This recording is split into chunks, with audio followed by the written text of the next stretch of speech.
Tasya kedatangan tamu yang istimewa, yaitu Bapak Sanaji. Dr. Sanaji. Beliau adalah dosen senior di Universitas Negeri Surabaya. Dosen saya juga. Alhamdulillah, Bapak Sanaji ini telah pernah datang ke tempat kami pada beberapa tahun yang lalu. Kemudian ini adalah kali yang kesekian datang, dan alhamdulillah banyak yang sudah beliau lakukan, berupa buku, terus pendampingan dengan masyarakat, dan saat sekarang ingin mengetahui PKBM kami. Jadi dalam rangka ingin membuat PKBM yang tentunya nanti akan bisa bermanfaat bagi masyarakat di sekitar rumah beliau. Nah Pak, mungkin ada beberapa hal Pak yang mungkin pernah dibuat ya, yang mungkin bisa menjadi inspirasi kami. Juga sekaligus mungkin Bapak punya kesan apa dengan kunjungan-kunjungan yang sekarang ini dilakukan di PKBM kami. Monggo Pak, ya, silakan. Terima kasih Pak Lukman. Pertama, terima kasih kami sudah diterima dengan sangat ramah, sangat luar biasa semua karyawan Pak Lukman di PKBM FIB ya Pak. Ya.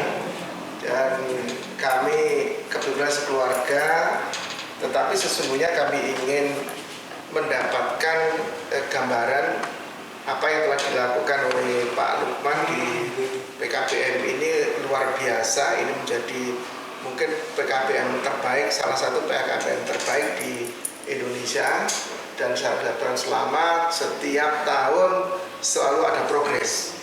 Sekitar saya mungkin 10 tahun yang lalu ya itu setelah berkunjung ke Pak Lukman, hari ini saya menyaksikan sendiri, saya wow gitu ya.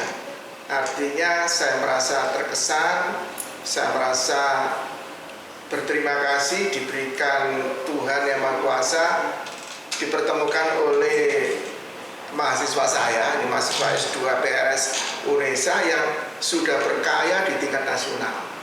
Nah, oleh sebab itu maka ini kesan saya di PKBM ini luar biasa, dan PKBM ini sudah mengembangkan kurikulum merdeka. Ya, jadi betul-betul merdeka karena kurikulum yang diciptakan adalah kurikulum yang sifatnya personal. Jadi setiap orang mempunyai kelebihan, memiliki keunikan sendiri-sendiri yang kalau dia itu mau memahami, kadang-kadang kita tidak tahu ya Pak ya, cara memahami diri sendiri, tahu kelemahan kelebihannya. Nah di PKBM ini saya pikir potensi itu akan dikembangkan seoptimal mungkin sehingga ke depan itu menjadi orang yang betul-betul mandiri, orang yang tidak banyak bergantung kepada pemerintah, kepada orang lain. Bahkan ini akan menjadi percontohan gitu ya bagi kurikulum merdeka untuk bisa dikembangkan, mungkin dimulai dari sini atau paling tidak ini menjadi pilot projectnya kurikulum merdeka, terutama untuk pengembangan potensi anak didik, baik itu formal apalagi yang sifatnya non formal. Jadi yang pertama, pertanyaan apa saja yang telah saya lakukan, jujur aja kami belum melakukan apa-apa, hanya kami mendampingi mahasiswa, memberikan pendampingan kepada mahasiswa agar mahasiswa kami baik itu mahasiswa strata 1 maupun strata 2 mendapatkan pengalaman dan praktek yang seoptimal mungkin di berbagai kegiatan pendidikan non formal.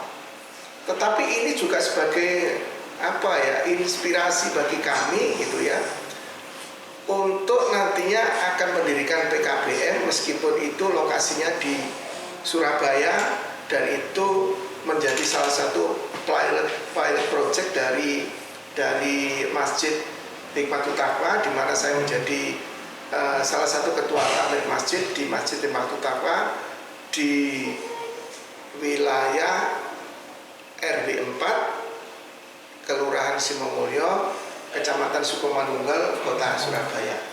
Jadi ini akan kami jadikan ya semacam apa ya? Referensi ya? Iya, salah satu referensi untuk kami kembangkan nantinya ya. Tapi saya jujur aja minta dukungan dari Pak Lukman gitu untuk bisa bersama-sama gitu ya, bersama-sama nyengkuyung gitu ya, menyengkuyung. Barangkali nanti kerjasama ini tidak hanya kerjasama yang apa sifatnya apa personal, tapi mungkin secara kelembagaan. Dan kesan saya luar biasa, wow luar biasa ini apa PKBM ini, dan saya berdoa mudah-mudahan terus berproses, terus berprogres gitu ya, sehingga betul-betul menjadi PKBM India. Saya kira itu Pak Lukman yang paling penting itu ya.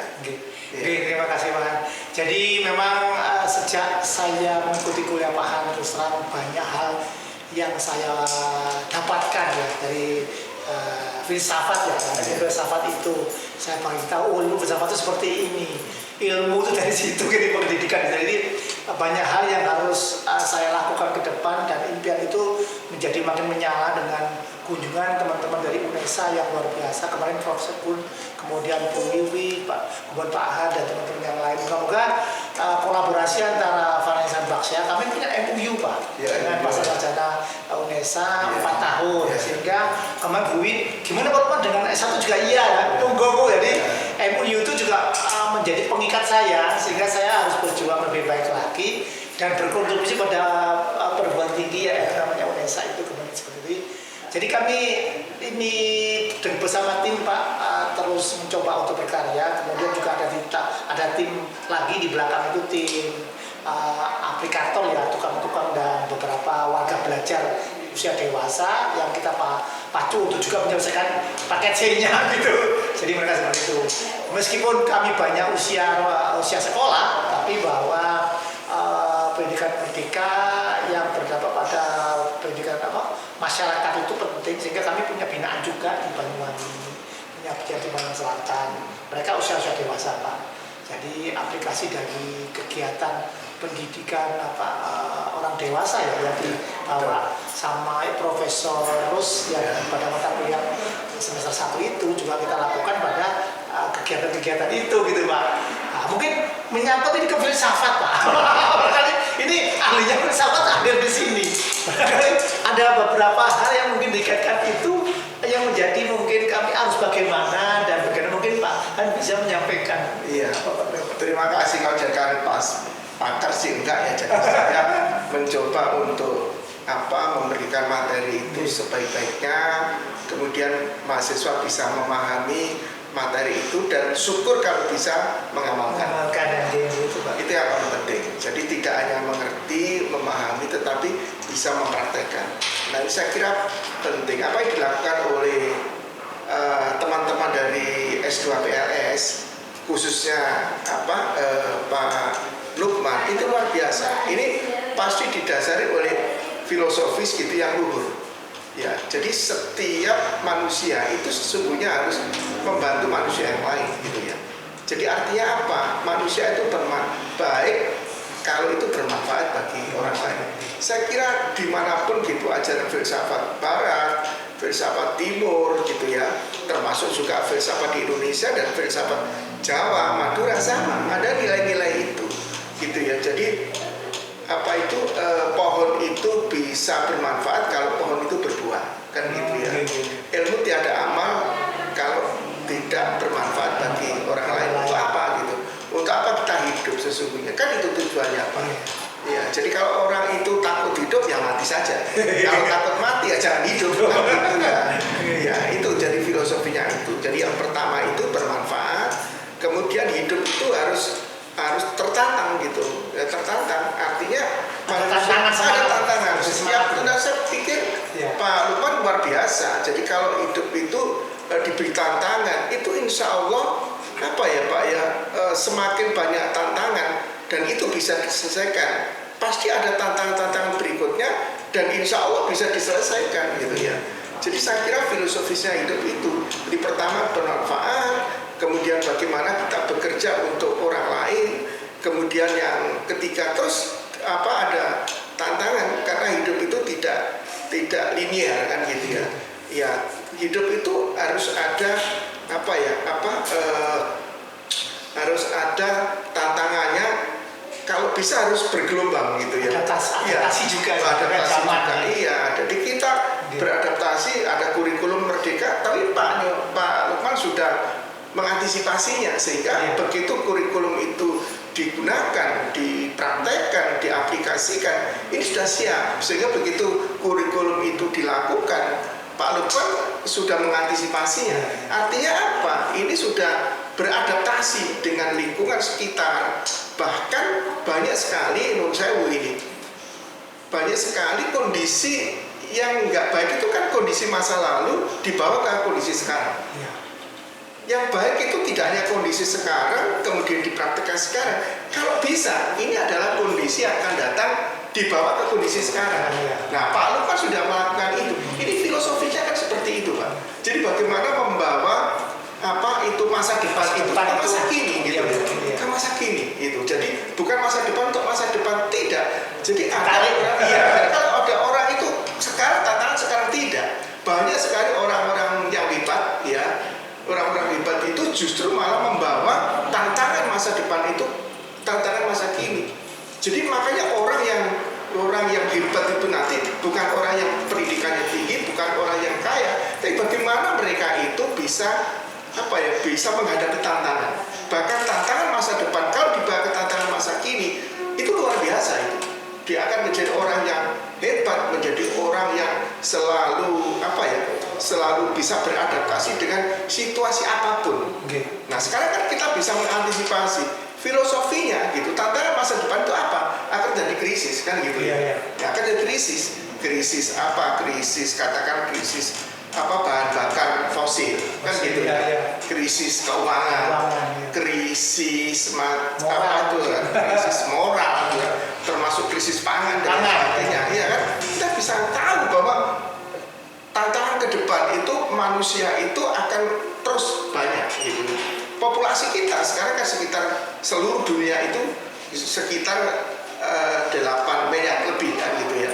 Mungkin 30 tahun ke depan, 40 tahun ke depan bisa menjadi 10 miliar ya. Mungkin penduduk kita sekarang 270 juta.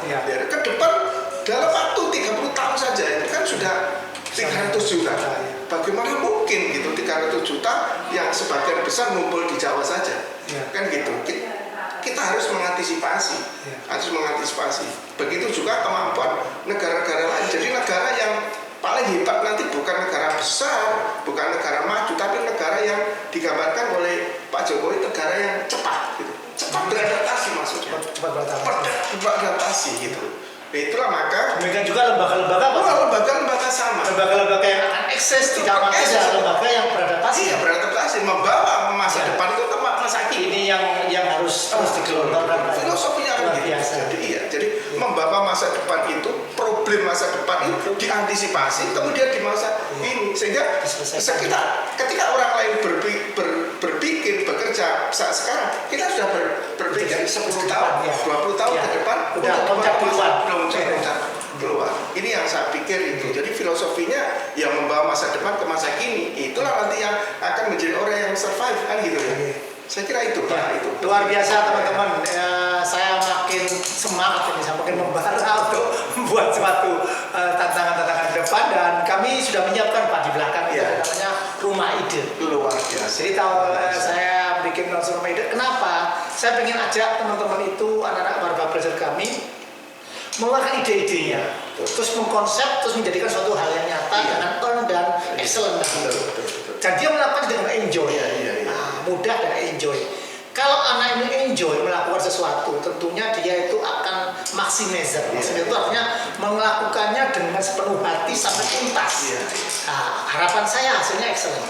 Sehingga dengan excellent dia bisa bermata bagi orang lain. Nah, kami nyiapkan rumah ide di belakang. Insya Allah moga-moga program-program ke depan kita juga akan lakukan, dan untuk minggu depan kita sudah ada kegiatan namanya menuju PKB Mimpian. Tadi malam sudah saya launching untuk pendaftaran bagi teman-teman yang mimpi punya PKB mimpiannya sesuai adaptasi zaman tentunya. Ada PKB yang tidak berharap oleh BOP, tapi kemandirian gitu loh. PKBM yang bisa berdaya di masyarakat, bisa bermanfaat bagi masyarakat, yang tentunya itu juga menjadi salah satu pilihan masyarakat yang bisa berdampak pada lembaga-lembaga sekitar. Nah, itu yang kita siapkan. Moga-moga Pak. Iya. Saya usus sedikit Pak ya. Barangkali sekarang konsepnya ini kalau bisa ini jujur aja ini belum pernah saya sampaikan ke Pak Lukman. Itu sekarang wisata edukasi gitu ya. Jadi menurut saya kalau ini lahannya itu cukup gitu ya, itu orang itu butuh berwisata. Hampir sekarang setiap weekend, setiap akhir pekan itu Sabtu Minggu orang itu butuh rekreasi. Butuh rekreasi. Nah sekarang tolong dicukupi gitu ya untuk rekreasi. Rekreasi sekaligus ada kulinernya. Siap. Kulinernya. Nah, tantangan ke depan itu yang rekreasi. Mohon maaf nih, tidak hanya orangnya, tapi binatangnya ikut rekreasi. Binatangnya ikut. Jadi sekarang hotel-hotel sudah menyiapkan binatangnya. Jadi kadang-kadang kucingnya dibawa, anjingnya dibawa. Memang itu persoalan Pak. Saya juga itu. Jadi kalau kita rekreasi itu kucingnya harus dititipkan. Itu nggak murah. Betul. 50.000. Sama dengan kamarnya separuh dari kamarnya 1 juta. Mereka itu 400 lah itu.